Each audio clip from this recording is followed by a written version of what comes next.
Hey Reddit, throwaway account here because I honestly don't even know where else to put this. I'm a 35M, been married to my wife, 32F, for 6 years, together for almost 10. We were the couple everyone thought was solid. You know, the ones that host game nights, post cute vacation pics, all that crap. If you asked me 3 months ago, I would have told you she was my best friend. She's smart, funny in a sarcastic way, a little fiery, which I used to find endearing, and yeah, bitches sometimes, but I always chalked it up to stress from work. She works in marketing for a big firm and has a super busy social life. Me? I'm a software developer, more of an introvert.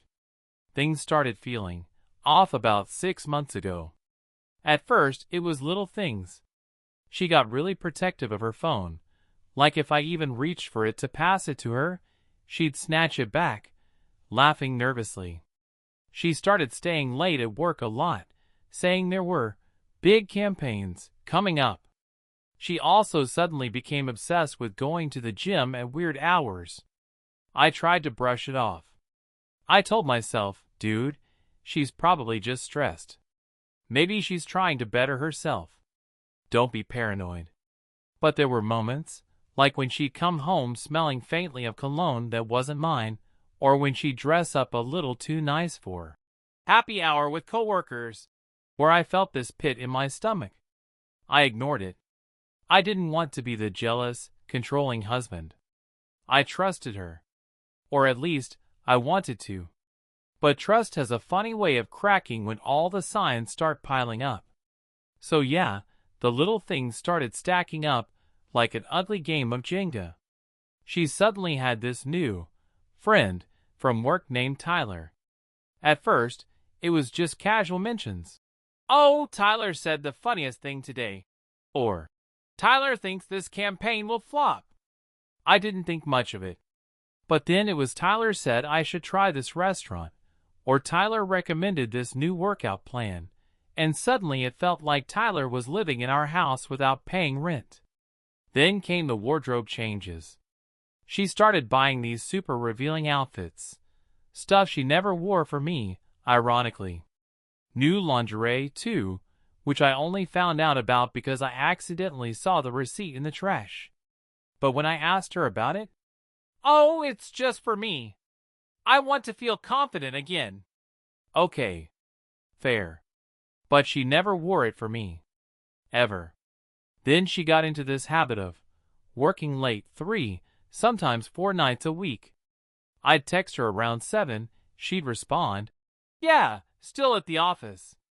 Don't wait up, love you." And then she'd stroll in around 11 p.m. looking flushed and happy. Not the, "I just worked a 12-hour shift," kind of happy. I even tried surprising her one night with her favorite takeout at her office. Guess what? She wasn't there. The security guard said she'd left hours earlier. When I asked her later, she swore up and down that she had been at work but just stepped out for a meeting.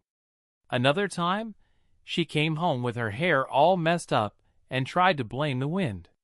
Mind you, it was a perfectly calm night. Little things like that were eating at me. I could feel my gut screaming at me, but my brain was still in denial mode. I started losing sleep. Started second-guessing myself. Was I just insecure? Was I imagining things?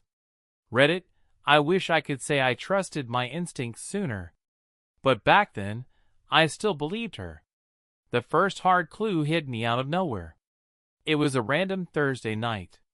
She told me she had a team dinner with some out-of-town clients. I didn't question it. I was tired from work, figured I'd just order a pizza and watch Netflix. Around 9 p.m., I went into the kitchen to grab a drink and accidentally knocked over her jacket, which she'd left hanging on a chair. Her phone slipped out of the pocket and hit the floor. The screen lit up with a notification. It was a text. From Tyler. "Can't stop thinking about earlier. Round 2 this weekend?" Winking face. I swear my stomach dropped like I'd been punched. My hands were shaking so bad, I almost dropped the phone again. I just stood there staring at it. My brain went blank for a second. Then the flood of thoughts hit. What the hell does he mean? Earlier what? Round 2 of what? I scrolled up a little, just a couple messages, and saw, "You looked so hot today. Wish I could keep you all night." My heart was pounding so hard it hurt. I didn't go digging further. I couldn't. I felt sick. I just put the phone back exactly where it was, and sat on the couch in complete silence. My pizza got cold. My beer got warm. When she came home around 11, she was all smiles, smelling like a mix of perfume and not her perfume. She kissed me on the cheek like nothing happened and said, "Ugh, clients are exhausting. I'm going to shower and crash." I just nodded. Couldn't say a word. My chest felt like it was going to cave in. That was the first time I knew something was really, really wrong. But I didn't confront her. Not yet. I needed more than a couple texts. I needed proof I couldn't explain away. And oh, I was about to get it. After seeing those texts, I couldn't sleep for days. Every time she smiled at me or said, "Love you," it felt fake. I wanted to scream I know. But something in me needed undeniable proof before I blew up our whole life. So I started paying attention. Really paying attention. I noticed she'd always keep her phone face down. She started taking it with her everywhere, even to the bathroom. She also suddenly had this new habit of going on Saturday morning runs, which, funny enough, started around the same time Tyler's texts did. I decided to test it. One Saturday, she was getting ready in these tight leggings and a sports bra she definitely didn't own before. She kissed me goodbye and said, "I'll be at the park for about an hour." The second she left, I grabbed my keys and followed her. I felt like a creep, like some cliché movie detective, but I had to know. She didn't go to the park. She drove straight to this boutique hotel downtown. My hands were gripping the steering wheel so tight, I thought I'd break it. I parked a few spots away and watched as she got out of the car, checked her phone, and guess who walked up? Tyler. He hugged her. But not just a friendly hug. It was the kind of hug where his hands slid a little too low. And then they kissed. Full-on kissed, like they'd been doing it for a while. My vision literally blurred. I don't even remember how long I sat there. Maybe 5 minutes. Maybe an hour. They went inside the hotel. I didn't follow. I couldn't. I just sat in my car, staring at the steering wheel, feeling like the world had cracked open. When she came home later, sweaty and glowing, she tossed me a protein bar and said, "You should have come running with me. It was great." And in that moment, I realized she could lie to my face without even blinking. That was the moment I knew I needed to confront her. But how? I didn't sleep that night. I just lay there staring at the ceiling, replaying the image of her kissing him outside that hotel. By morning, I felt like a zombie. I brewed coffee, sat at the table, and just waited. She came downstairs all chipper, scrolling her phone like nothing in the world was wrong. I couldn't take it anymore. "Who's Tyler?" I asked. She froze for half a second, just a flicker of hesitation, but then her face turned into this mask of confusion. "Tyler? He's just a coworker." "Why?" I stared at her. "Really? Just a coworker?" "Yes," she said, but her voice went a little higher, like she was trying too hard to sound casual. "Babe, what's going on?" I didn't want to blow it all at once. I wanted to see how far she'd go. So I said, "I just feel like there's something you're not telling me. You've been working late a lot. Always texting him. You've changed." She sighed dramatically, like I was the one being unreasonable. "Oh my God, are you seriously accusing me of something? Tyler is gay. He literally has a boyfriend. You're being paranoid. Gay? Sure. My fists clenched under the table. I tried to keep my voice calm. Then why did you go to the hotel with him yesterday? Her eyes widened. She froze. Then, in the quickest pivot I've ever seen, she laughed. Laughed? Are you following me now? Wow. Wow. Do you even hear how crazy you sound? I had a spa appointment there. A massage. You're ridiculous. I stared at her in disbelief. She didn't even blink. She doubled down on the lie. I felt my heart pounding in my ears. I saw you kiss him. That's when the bitch's side came out. She slammed her coffee mug on the counter and snapped. You know what? If you're going to stalk me and twist everything you see into some paranoid fantasy, maybe you're the problem here. Maybe I wouldn't have to find happiness elsewhere if you weren't so damn boring. The words hit me like a slap. She didn't deny it. Not really. That's when I realized the woman standing in front of me wasn't the woman I married. And in that moment, something inside me snapped. After she dropped that bomb, calling me boring, basically admitting she found happiness elsewhere, I just sat there in stunned silence. But the silence didn't last. I said, very quietly, So it is an affair. She crossed her arms and rolled her eyes. Oh my God, you're so dramatic. Fine. Yes. I've been seeing Tyler. Are you happy now? Happy? My whole body was shaking. How long? I asked. She shrugged like it was nothing. A few months. Maybe longer. Does it matter? Does it matter? She actually had the audacity to look annoyed. Look, I didn't plan for this to happen, okay? But Tyler actually listens to me. He makes me feel alive, not like some roommate I'm just coexisting with. You've been so stagnant, so wrapped up in your boring little routines. I needed more. Every word felt like a knife. And you couldn't talk to me about it? Instead, you sneak around behind my back? She snorted. Oh, please. If I told you, you'd just promise to do better, but you'd never actually change. You're predictable. Safe. Tyler isn't. I was gripping the edge of the table so hard my knuckles went white. So what, you just, what?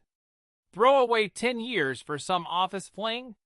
She didn't even flinch. It's not just a fling. I'm in love with him. Those words broke me. Right there, in my own kitchen, she told me she loved someone else. No tears. No shame. Just this cold, unapologetic tone, like she was telling me the weather. I couldn't breathe. My chest felt like it was caving in. And then, as if to twist the knife even deeper, she said, You should be grateful I didn't just leave you without saying anything. At least I'm being honest now. Honest. Now. That's when I realized there was no saving this. No fixing it. She wasn't sorry. She didn't even want to be sorry. I got up, walked out of the kitchen, went straight to the bedroom, grabbed my keys and wallet, and left. I didn't know where I was going. I just knew I couldn't look at her anymore. I ended up driving aimlessly for hours. No destination, just moving. My mind was a mess, like someone had taken my entire life and dumped it upside down. I parked at this quiet overlook outside the city and just sat there, staring at the skyline, trying to process the fact that my wife, the person I trusted most, had just confessed to loving someone else. Shock, numbness, rage. They all cycled through me like waves. 1 minute I wanted to scream. The next I wanted to cry. The next I just felt empty. My phone buzzed. It was her. Her, where did you go? Her, don't be childish. We need to talk like adults. Her, you can't just disappear. I'm still your wife. Still my wife. The irony made me laugh, like an actual bitter laugh out loud in the car. I didn't respond. Instead, I called my best friend Mark. He's known me since college, the guy I've leaned on for everything. When he picked up, I just said, "She's cheating." My voice cracked like a teenager's. He didn't ask questions. He just said, "Where are you? I'm coming." Mark showed up 20 minutes later with a six-pack and that look of oh shit on his face. We sat on the hood of my car drinking warm beer in the humid night air while I told him everything. The texts, the hotel, the confrontation. He shook his head. "Man, I never liked her. I tried to for you. But she always had this entitled vibe. Like you were a placeholder." That hurt. But it also made sense. Eventually, I went back home because I didn't know what else to do. She was sitting on the couch scrolling Instagram like nothing happened. Didn't even look up when I walked in. Finally, she said, "So? Are you done sulking? We need to figure out how we're moving forward." Moving forward. Like she just dented the car, and we needed to call insurance. I didn't answer. I went straight to the guest room and shut the door. That night, I slept in a bed that wasn't mine in a house that suddenly didn't feel like home. And I started to realize this wasn't just the end of trust. It was the end of us. The next few days were surreal. It felt like I was living with a total stranger. She acted like nothing had really changed. She still made her morning smoothie. Still put on her work clothes and spritzed that same perfume. Still hummed along to the radio while scrolling through her phone. Meanwhile, I was walking around like a ghost. She didn't even try to apologize. No tears, no remorse. Just cold indifference. Like she'd already checked out of the marriage months ago and was just waiting for me to catch up. She actually had the nerve to say one morning, "You know, if you can't handle this maturely, maybe it's better we just separate now. I'm not going to stop seeing Tyler." So that was it. She wasn't even pretending to want to work on things. What killed me most was how casual she was about it all. She'd text him right in front of me, smirking at her phone. One night, she even said, "I'm going out for a bit," and came home at 2 a.m. smelling like his cologne. She didn't care that I knew. I stopped eating. I stopped sleeping. My coworkers started asking if I was okay, because I looked like hell. I told them I was. Just tired. But inside I felt like I was rotting. One night, Mark called and said, "You can't keep living like this, man. Pack a bag. Come stay with me for a while." I wanted to. God, I wanted to. But a part of me still felt stuck. Like leaving would make it all real. But the breaking point was coming. And it hit harder than I ever expected. The breaking point came on a Sunday afternoon. I'll never forget it. I was sitting in the living room, trying to distract myself with a football game I didn't even care about. She walked in dressed to the nines, tight red dress, heels I'd never seen before, full makeup. I just stared.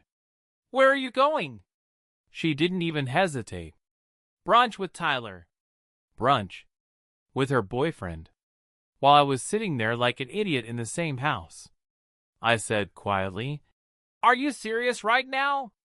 She rolled her eyes. "Oh, stop being so dramatic.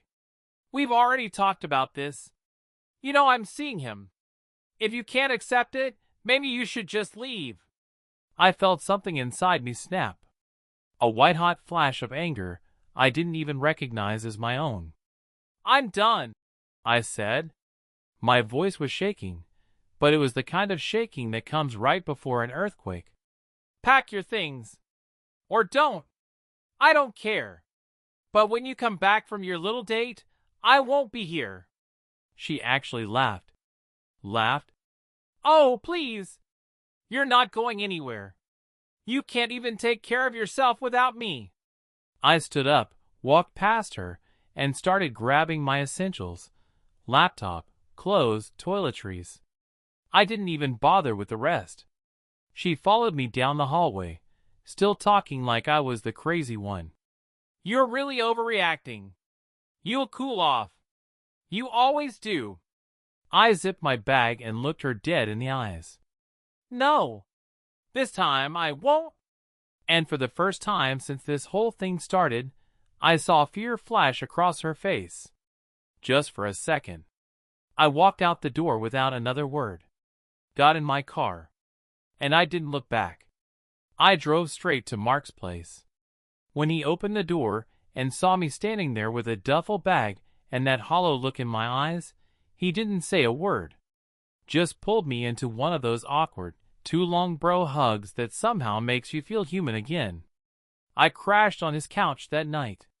It was the first time in weeks I slept without her in the same house, and even though my heart felt like it had been run through a shredder, I woke up feeling lighter. The next few days were a blur. I called a lawyer. Started moving my finances into my own account.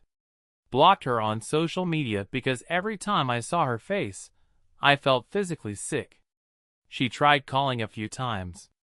Left these half-assed voicemails like, "We really should talk about this. You're being impulsive." Impulsive?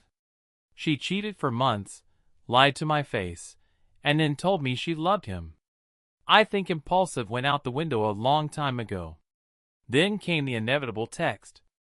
"Her, so what's your plan? Are you actually leaving me over one mistake?" One mistake. I didn't even reply. Instead, I focused on detoxing from her toxicity. Mark helped me find a good therapist, and let me tell you, unloading everything in that first session felt like breathing after being underwater for too long. I realized I'd been living in denial for months, maybe years. I'd ignored red flags because I wanted so badly to believe she was the person I married. But she wasn't. Not anymore. Maybe never was. And for the first time, I started thinking about my future instead of the past. The divorce was next. Filing for divorce was both terrifying and liberating. I sat in the lawyer's office with this weird mix of emotions, anger, sadness, even relief. The lawyer was calm, almost clinical, as she explained the process, splitting assets, paperwork, timelines. It felt surreal, like we were talking about someone else's life. When the papers were ready, I sent them to her. No long message, no explanation. Just, "These are the divorce papers. Please sign and return them to my lawyer." It took her 2 days to respond. Her, "So that's it? You're just giving up." Giving up? That was rich, coming from the person who literally gave up on us first. She eventually signed, but not without throwing in a few last stabs. Her, "You're really making a mistake. Tyler might not be forever, but at least he makes me feel alive. You never could." I didn't reply. I didn't need to. Meanwhile, word got around. Mutual friends started reaching out. Some were shocked. Others, not so much. Apparently, she'd been a little too close with other work friends before Tyler. Guess I was the last to know. Mark helped me move my stuff out of the house. Walking through it one last time was like walking through a museum of a life I didn't recognize anymore. The wedding photos, the souvenirs from trips, even the couch where we binge-watched shows together, they all felt like props in someone else's story. I left the key on the counter, closed the door, and didn't look back. It was officially over. But even as I signed those papers, the emotional aftermath was just beginning. I wish I could say that once the papers were signed, I felt instantly free. But the truth? The emotional fallout hit harder than I expected. The first few weeks after moving out were rough. I'd wake up on Mark's couch and for a split second forget everything. Then it would come rushing back like a gut punch. 10 years. Gone. Just like that. I replayed every moment in my head, obsessively looking for signs I'd missed. Every late night, every sarcastic comment she made about our marriage, Every time she seemed distant. It all made sense now, but back then I thought it was just normal relationship stuff. And the anger. God, the anger. Some nights I'd just sit there gripping a beer, imagining her and Tyler laughing at me behind my back. I wanted to scream, to smash something, to call her and unleash every ounce of rage I had bottled up. But then came the sadness. I wasn't just mourning her, I was mourning the idea of her. The woman I thought she was. The future I thought we'd have. The kids we talked about. The vacations we planned. All of it gone, like it never even existed. Therapy helped. My therapist told me what I was feeling was grief. Grieving a marriage, grieving trust, grieving the version of myself that believed in her. Mark was a lifesaver, too. He dragged me out to the gym, to bars, to anything that got me out of my own head. Some nights we'd just sit in silence playing video games, which somehow felt better than talking. And slowly, I started feeling like a person again. But it wasn't until I got an unexpected message that I realized just how far she'd fallen. About 2 months after the divorce papers were finalized, I got a text from an unknown number. Hey, can we talk? At first, I ignored it. I didn't owe her anything. But then curiosity got the better of me. What do you want? She replied almost instantly. Things with Tyler didn't work out. He wasn't who I thought he was. I made a mistake. I miss you. I actually laughed. Out loud. Turns out, Tyler was never planning on leaving his wife. Yep, he was married too. The grand romance she blew up our life for? Just another lie. She kept texting. I realize now that you were the only one who truly cared about me. I was stupid. Can we meet and talk? The audacity. After all the lies, the betrayal, the humiliation, now she wanted to talk? I didn't even reply. A few days later, she sent another message. Please. I just want to explain. We had so much history. Don't you remember the good times? Yeah, I remembered the good times. And I remembered how she tossed them aside for a cheap fling. So I finally sent one last text. The woman I love doesn't exist anymore. Do not contact me again. And I blocked her. That was it. No more closure, no more second chances. Just done. For the first time in months, I felt a strange sense of peace. She was no longer my problem. After I blocked her, it was like a weight lifted off my chest. For the first time in months, I could actually breathe without that constant knot of anxiety in my stomach. I focused on myself. I hit the gym hard, partly to burn off the rage, partly because I needed something productive to channel the energy into. I picked up old hobbies I'd abandoned during the marriage. Started hiking again, went back to playing guitar, even joined a local meetup group just to meet new people. Therapy kept me grounded. I learned to stop blaming myself. That was huge. For a while, I kept thinking maybe if I'd been more exciting, she wouldn't have cheated. But my therapist hammered it in. Her choices were hers. Her lack of integrity isn't your fault.